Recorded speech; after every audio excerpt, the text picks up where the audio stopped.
Oke, selamat pagi Ibu dan teman-teman sekalian yang sedang menonton video kami. Di kesempatan kali ini saya Dewi Kumalasari dengan NIM 2020121052 dan teman-teman saya akan menjelaskan tentang utang pemerintah secara tepat dan jelas. Nah, kali ini materi yang akan saya bahas mengenai utang pemerintah ada 3.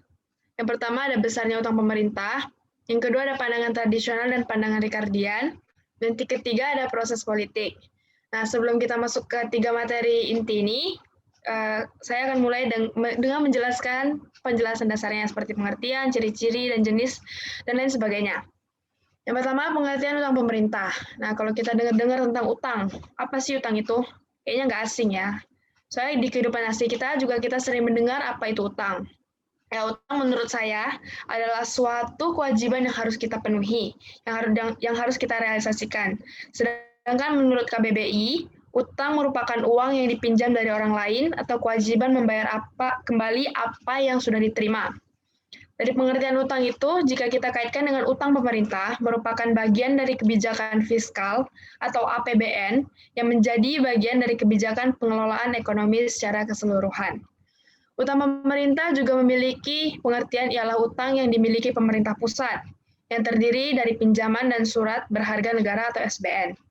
Nah, itu untuk pengertian dasarnya. Sekarang ayo kita lihat ciri utang pemerintah. Nah, ciri dari utang pemerintah yang pertama adalah reproductive debt, yang merupakan suatu utang pemerintah yang dijamin seluruhnya oleh kekayaan negara, dan pembayaran angsuran pokok dan bunga dilakukan dari penghasilan negara. Yang kedua ada deed weight debt, yang merupakan utang tanpa jaminan kekayaan. Yang ketiga, pinjaman sukarela dan paksaan. Nah, paksa ini maksudnya itu udah jarang dilakukan. Ya, paksa ini di era sekarang udah jarang dilakukan karena jumlahnya cukup signifikan. Bunga pinjaman lebih rendah dari bunga pinjaman sukarela. Nah, yang kedua ada sukarela, yaitu negara pendonor bebas serahkan dana sukarela. Yang ketiga ada sumber pinjaman utang pemerintah. Yang pertama itu dari individu dalam masyarakat. Nah, itu via pembelian obligasi negara. Yang kedua ada dari lembaga keuangan kecuali bank. Nah, ini melalui penjualan obligasi kepada lembaga yang bukan bank. Yang ketiga ada dari bank umum, itu melalui pembelian obligasi negara oleh bank umum. Nah, yang terakhir dari bank sentral, bank sentral ini merupakan sebagai kreditur bagi bank umum. Yang keempat, jenis utang pemerintah. Yang pertama ada pinjaman dalam negeri pemerintah. Nah, setiap pinjaman oleh pemerintah pusat yang diperoleh dari pemberi pinjaman dalam negeri yang harus dibayar kembali dengan persyaratan tertentu sesuai dengan masa berlakunya, yaitu Pasal 1 Angka 1 Peraturan Pemerintah Nomor 54 Tahun 2008 tentang tata cara pengadaan dan penerusan pinjaman dalam negeri oleh pemerintah. Yang selanjutnya, pinjaman luar negeri merupakan pinjaman yang dimiliki oleh pemerintah pusat, terdiri dari peminjaman bilateral, multilateral, fasilitas kredit ekspor atau FKE, leasing, dan pinjaman komersial. Yang terakhir ada surat berharga negara. Nah, SBN menurut jenis instrumen terdiri dari surat utang negara atau SUN, dan surat berharga syariah negara atau SBSN. Nah, menurut kepemilikan, SBN terdiri dari SBN yang dimiliki oleh penduduk atau residen, dan SBN yang dimiliki oleh bukan penduduk atau non-residen. Yang terakhir, dampak utang bagi negara kita. Nah, meningkatnya utang pemerintah dari sisi ekonomi tentu dapat berdampak negatif dan positif. Nah, dampak negatif yang dimaksud adalah meningkatnya pembayaran cicilan utang pokok dan kenaikan pembayaran bunga utang yang ujungnya dapat menghambat pertumbuhan ekonomi. Nah, berdasarkan data Kementerian Keuangan pada tahun 2019, sampai akhir November tahun ini, pembayaran bunga utang mencapai 267,63 triliun. Penerbitan utang atau SBN oleh pemerintah juga akan memberikan risiko pada sektor perbankan, terutama likuiditas semakin ketat. Dengan kondisi tersebut, beban bunga yang ditanggung oleh perbankan juga pastinya meningkat. Nah, sedangkan untuk dampak positifnya, utang yang dilakukan oleh pemerintah dalam membiayai belanja pemerintah secara teori dapat mendorong pertumbuhan ekonomi, baik dari sisi permintaan maupun sisi penawaran. Dari sisi empiris, dalam ekonomi juga dikenal dengan konsep debt-led growth. utang pemerintah dapat mendorong pertumbuhan ekonomi. Nah, sekian untuk pembukanya. Selanjutnya akan dilakukan oleh rekan saya.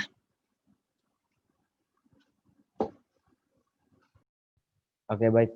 Sekarang saya akan menjelaskan tentang besarnya utang pemerintah, terutama Indonesia. Nah, menurut data total utang pemerintah Indonesia sampai akhir September dari 2020 adalah mencapai 5.756,87 triliun. Dan dari semua utang pemerintah Indonesia, mayoritas utang pemerintah Indonesia itu dalam bentuk surat berharga nasional dan dengan nilai 4.892,57 triliun.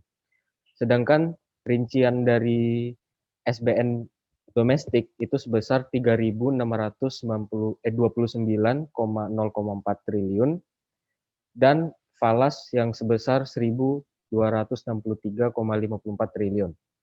Dan ada juga pinjaman luar negeri Indonesia yaitu sebesar 852,97 triliun dan pinjaman luar negeri berasal dari pinjaman multilateral yang sebesar 489,97 triliun.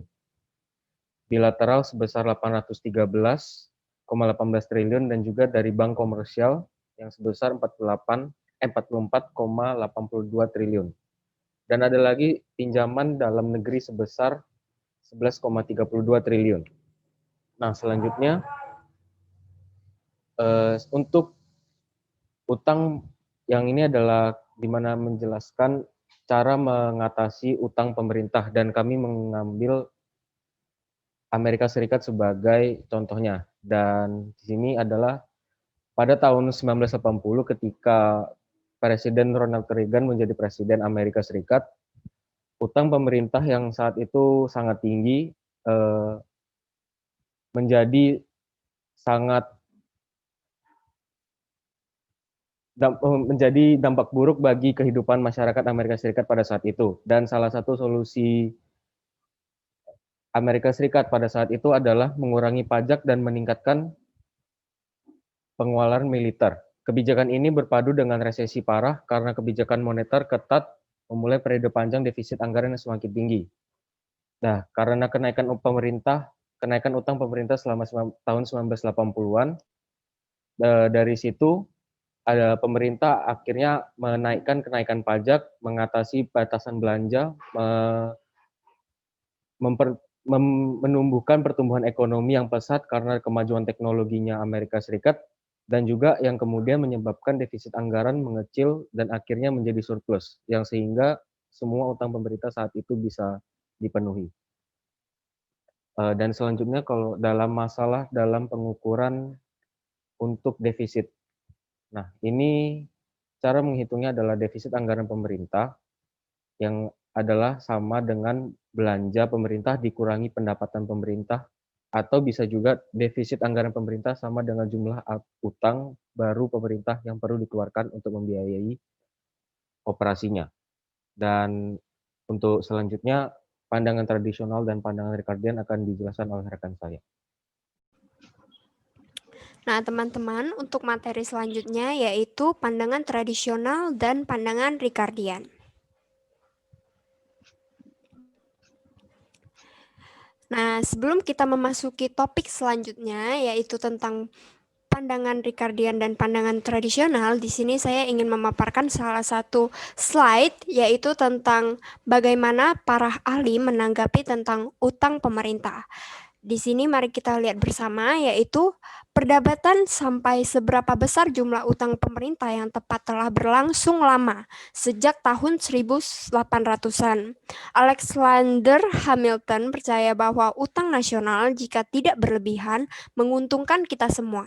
Namun, di sisi lain, James Madison berpendapat bahwa utang adalah kutukan. Tentu saja dari kedua pendapat ini kita dapat mengambil kesimpulan bahwa sejak tahun 1800-an saja utang sudah menjadi perdebatan yang begitu besar. Apalagi ini merupakan utang pemerintah. Sehingga tentu banyak menimbulkan perdebatan-perdebatan antara utang itu baik dan utang itu buruk.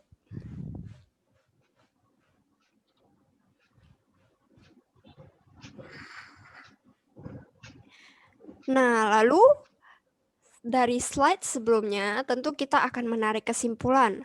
Apakah utang pemerintah itu benar-benar menjadi masalah? Nah, mempertimbangkan dua sudut pandang dari sisi pemotongan pajak dengan peningkatan utang pemerintah, terdapat dua sudut pandang, yaitu pandangan tradisional dan pandangan Ricardian.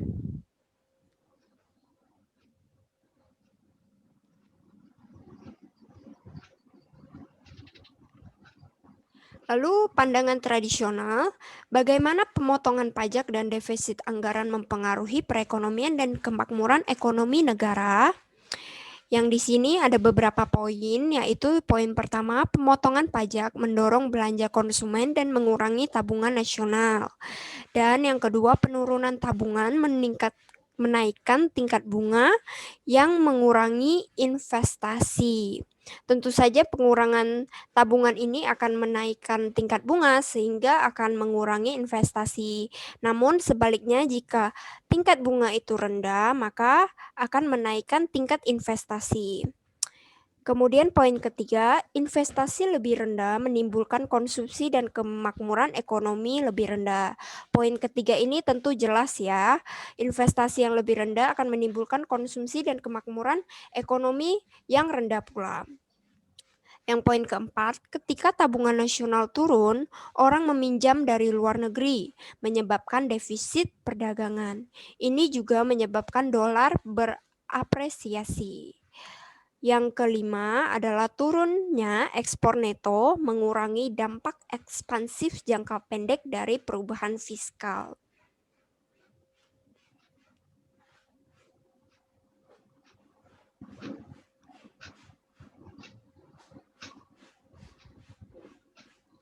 Nah, lalu apa itu sebenarnya pandangan tradisional?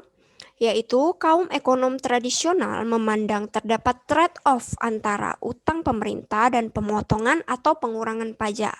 Pengurangan pajak yang dilakukan pemerintah dalam hal pemerintah memungut pajak lebih kecil daripada pengeluaran yang dilakukan pemerintah, mengakibatkan anggaran pemerintah menjadi defisit dan defisit tersebut selanjutnya didanai dengan utang. Dampak langsung dari pemotongan pajak adalah mendorong pengeluaran konsumen, karena dengan rendahnya pajak yang dipungut pemerintah, konsumen akan memiliki sisa dana yang dapat dibelanjakan. Dari penjelasan ini, para kaum ekonom memandang bahwa karena pemerintah memungut pajak lebih kecil sehingga meningkatkan konsumsi mereka. Mereka akan lebih mudah meningkatkan konsumsi mereka dan mereka berpikir bahwa dengan meningkatkan konsumsi mereka, mereka dapat menaikkan investasi juga. Namun berbeda dengan pandangan Ricardian, yaitu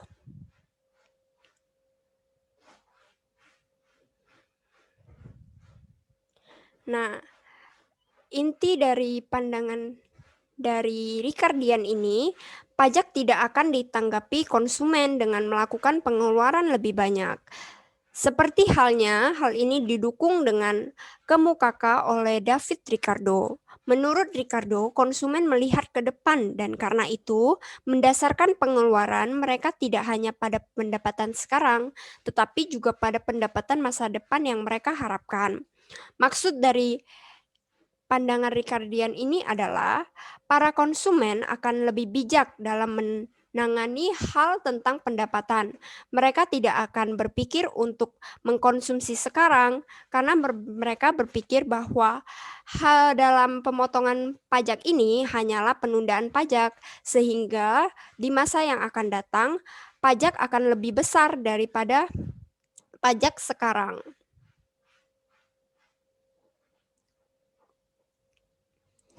Kemudian slide ini yaitu tentang konsumen dan pajak masa depan. Hal ini ada kedua argumen dari esensi pandangan Ricardian dan pembela pandangan tradisional. Esensi pandangan Ricardian adalah ketika orang memilih konsumsi mereka melihat ke depan secara rasional pada pajak masa depan yang diimplikasikan oleh utang pemerintah. Tapi seberapa jauh konsumen melihat ke depan? Sementara pembela pandangan tradisional tentang utang pemerintah percaya bahwa prospek pajak masa depan tidak memiliki pengaruh pada konsumsi masa kini sebesar yang pandangan Ricardian asumsikan. Dari maksud ini, esensi pandangan Ricardian adalah menurut mereka bahwa konsumen akan memiliki pandangan yang lebih rasional dalam melihat pajak masa depan, dan mereka juga lebih berpikir tentang pendapatan masa kini dan masa depan sehingga mereka dapat menentukan seberapa besar yang ingin mereka simpan dan juga seberapa besar yang ingin mereka keluarkan untuk konsumsi. Sementara pandangan tradisional ini menganggap bahwa utang pemerintah ini tidak memiliki pandangan dan pengaruh apapun pada konsumsi masa kini, sebesar pandangan Ricardian asumsikan.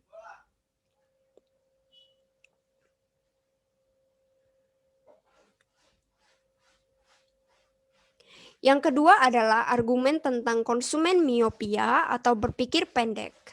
Pendukung pandangan Ricardian berasumsi orang itu rasional ketika membuat keputusan, seperti berapa banyak pendapatan mereka untuk dikonsumsi dan berapa banyak untuk ditabung.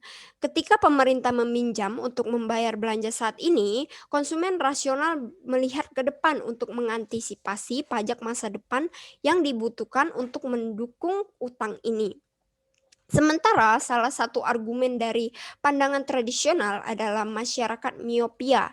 Mereka melihat penurunan pajak sebagai alasan untuk meningkatkan konsumsi mereka karena kemakmuran baru ini. Mereka tidak melihat bahwa ketika kebijakan fiskal ekspansif didanai melalui obligasi, mereka harus membayar pajak lebih banyak di masa depan, karena obligasi hanyalah penundaan pajak. Dari kedua argumen ini, didapat bahwa pendukung pandangan Ricardian berasumsi bahwa orang itu akan berpikir lebih rasional ketika membuat keputusan.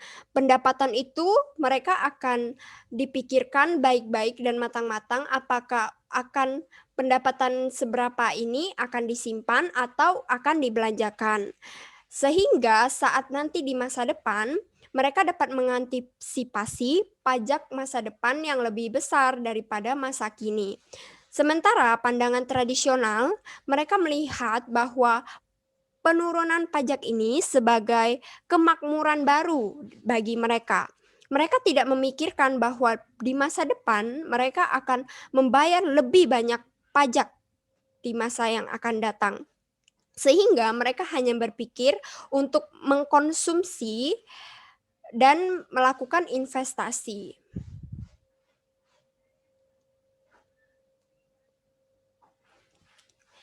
Kemudian yang ketiga adalah argumen bagaimana tentang batasan peminjaman.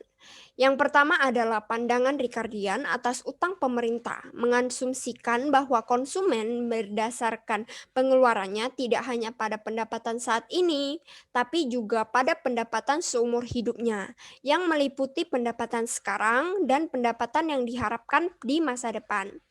Nah, untuk batasan peminjaman ini, seperti yang dikatakan sebelumnya di slide sebelumnya, bahwa mereka, pandangan Ricardian ini akan melihat jauh ke depan untuk bagaimana mereka menyimpan pendapatan saat ini dan menggunakannya di masa datang. Kemudian mereka mengasumsikan bahwa pendapatan ini adalah pendapatan seumur hidup, yaitu pendapatan sekarang dan pendapatan yang diharapkan di masa depan.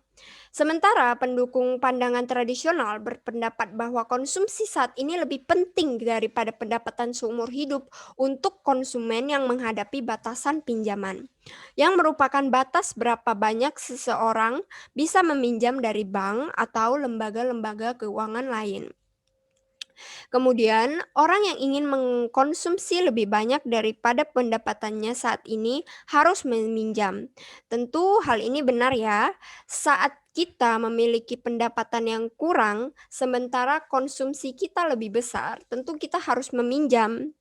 Kemudian, jika mereka tidak bisa meminjam untuk mendanai konsumsi mereka saat ini, pendapatan mereka saat ini menentukan apa yang mereka konsumsi, apapun pendapatan masa depan mereka. Maksudnya adalah saat pendapatan kita seberapa besar, tentu kita harus memikirkan kita membelanjakan atau mengkonsumsi suatu barang sesuai dengan pendapatan kita. Kita tidak bisa melampaui dari pendapatan kita sendiri. Pada kasus ini, pemotongan pajak di biaya utang menaikkan pendapatan saat ini dan konsumsi, meskipun pendapatan masa depan lebih rendah. Intinya, ketika pemerintah memotong pajak saat ini dan menaikkan pajak masa depan, pemerintah memberi pinjaman pada pembayar pajak.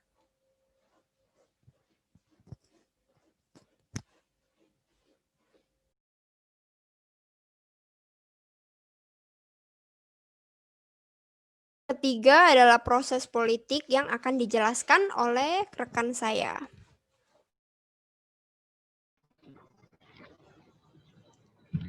Yang ketiga adalah proses politik. Jadi beberapa politisi itu mengusulkan amandemen Konstitusi Amerika Serikat untuk meminta seimbangan anggaran pemerintah federal yang setiap tahunnya. Jadi di Amerika, pemerintah itu wajib untuk memberitahu politisi di negara tersebut bahwa ada pembatasan utang yang boleh diambil oleh negara. Lalu pemerintah itu bisa menyebabkan defisit perdagangan. Nantinya harus dibayar dengan meminjam dari luar negeri. Tapi banyak ekonom yang menolak usulan ini. Usulan yang dimaksud adalah usulan amandemen Konstitusi Amerika Serikat. Mereka beralasan kalau misalnya defisit itu harus digunakan untuk menstabilkan keluaran dan pekerjaan, pajak halus dalam menghadapi pendapatan yang berfluktuasi, dan mendistribusikan pendapatan lintas generasi saat yang tepat. Semua itu adalah untuk menstabilkan perekonomian. Oleh karena itu, ekonom itu menentang adanya aturan yang mengharuskan pemerintah menyeimbangkan anggaran. Lalu selanjutnya adalah ada kebijakan fiskal yang membutuhkan surplus ataupun defisit. Dia itu ada 3. Yang pertama itu adalah stabilisasi. Jadi defisit ataupun surplus anggaran itu bisa membantu menstabilkan perekonomian. Jadi aturan anggaran berimbang itu akan menarik kembali kekuatan penstabil otomatis dari sistem pajak. Anggaran berimbang itu adalah pengeluaran sama dengan penerimaan. Jadi ketika perekonomian mengalami resesi, maka penerimaan pajak itu menurun. Walaupun dia itu membantu untuk menstabilkan perekonomian, tapi responnya itu anggaran itu menjadi defisit. Lalu aturan anggaran berimbang itu bisa membuat pemerintah menaikkan pajak ataupun mengurangi pembelanjaan selama resesi. Tapi tindakan ini itu bisa semakin menekan permintaan agregat. Permintaan agregat itu adalah permintaan atas barang dan jasa. Lalu yang kedua adalah tax smoothing. Defisit atau surplus anggaran ini bisa digunakan untuk mengurangi distorsi insentif yang disebabkan sistem pajak. Jadi distorsi insentif ini adalah tindakan yang membuat perekonomian itu nggak efisien dalam memaksimalkan kesejahteraan sosialnya.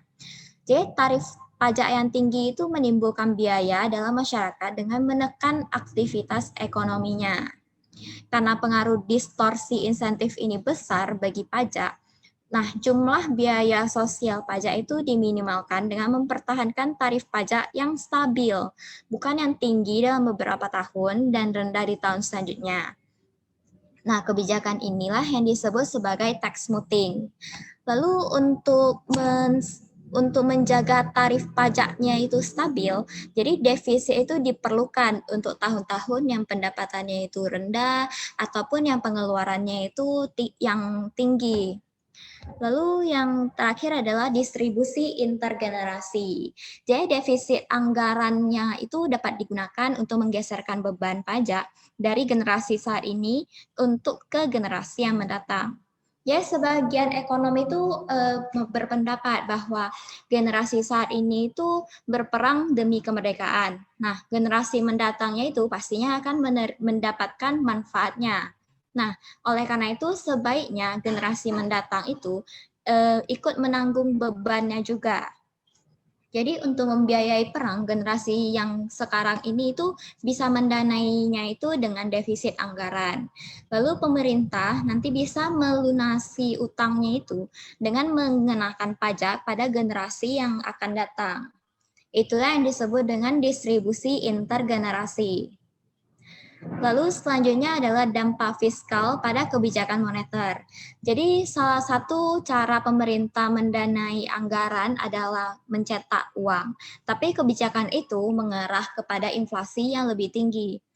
Jadi hiperinflasi ini selalu bertepatan dengan reformasi fiskal yang mencakup pemotongan besar-besaran pengeluaran pemerintah dan karenanya itu mengurangi kebutuhan akan seigniorage atau keuntungan yang diperoleh pemerintah dengan mencetak uang baru dalam periode tertentu atau yang bisa kita bilang dengan pemasukan negara. Nah, jadi didapatlah kesimpulan dari semua yang kita bahas bahwa yang pertama, utang pemerintah di Amerika Serikat itu lebih moderat dibandingkan dengan negara lain. Maksudnya lebih moderat itu adalah lebih ideal ataupun lebih stabil. Lalu yang kedua adalah dampak dalam pandangan tradisional, pemotongan pajak yang didanai oleh utang itu bisa meningkatkan konsumsi dan mengurangi tabungan nasional. Nah, kalau misalnya dalam perekonomian tertutup, nah pandangan tradisionalnya ini bisa menyebabkan tingkat bunganya itu lebih tinggi, investasinya itu lebih rendah, dan standar hidupnya itu lebih rendah dalam jangka waktu yang panjang. Tapi kalau dalam perekonomian terbuka, ya hal itu dapat menyebabkan apresiasi nilai tukar, penurunan ekspor bersih, peningkatan defisit perdagangan. Nah, selanjutnya, menurut pandangan Ricardian, pemotongan pajak yang didanai oleh utang itu tidak berpengaruh pada konsumsi dan tabungan nasional, berbeda dengan yang pandangan tradisional. Nah, lalu sebagian besar ekonom itu menentang seimbang anggarannya itu ketat karena dia itu bisa menghambat penggunaan kebijakan fiskal untuk menstabilkan perekonomian.